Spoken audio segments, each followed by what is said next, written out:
సినీ నటుడు అలీ ట్విస్ట్ల మీద ట్విస్ట్లిస్తున్నారు. జనసేన చీఫ్ పవన్ కళ్యాణ్ ను కలిసిన తర్వాత ఏపీ సీఎం చంద్రబాబు నాయుడును అలీ కలవడం ప్రాధాన్యత సంతరించుకుంది. అలీ అంతరంగంలో ఏముందో అంతుపట్టడం లేదు. ఏపీ రాజకీయాల్లో కీలక నేతలను కొన్ని గంటల వ్యవధిలోనే కలుసుకోవడం రాజకీయ వర్గాల్లో చర్చకు దారితీసింది. ఏపీ రాజకీయాల్లో సినీ నటుడు అలీ మరోసారి కేంద్ర బిందువుగా మారాడు.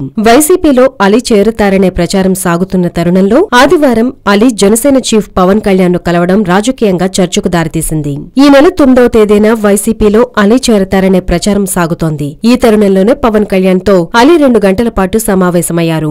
ఈ సమావేశం తర్వాత అలీ జనసేనతోనే ఉంటారని కూడా జనసేన వర్గాలు ప్రకటించాయి. ఏపీ సీఎం చంద్రబాబు నాయుడు కృష్ణా జిల్లాలో జరిగే జన్మభూమి కార్యక్రమంలో పాల్గొనేందుకు బయలుదేరే ముందు బాబుతో అలీ సమావేశమయ్యారు. గత ఎన్నికల్లో గుంటూరు సిటీలోని ఒక అసెంబ్లీ సెగ్మెంట్ నుండి అలీని బరిలోకి దింపాలని టీడీపీ భావించింది. ఆ సమయంలో అలీ చంద్రబాబు నాయుడుతో కూడా భేటీ అయ్యారు. గత ఎన్నికల సమయంలో అలీని పోటీ చేయించేందుకు మాజీ కేంద్ర మంత్రి సుజనా చౌదరి తీవ్రంగా ప్రయత్నించారనే ప్రచారం సాగింది. కానీ అలీ మాత్రం పోటీకి దూరంగా ఉన్నారు. కానీ ఈ ఎన్నికల సమయంలో అలీ పోటీకి రంగం సిద్ధం చేసుకుంటున్నారనే ప్రచారం సాగుతోంది. వైసీపీలో అలీ చేరతారా లేదా అనేది ఇంకా స్పష్టత రాలేదు.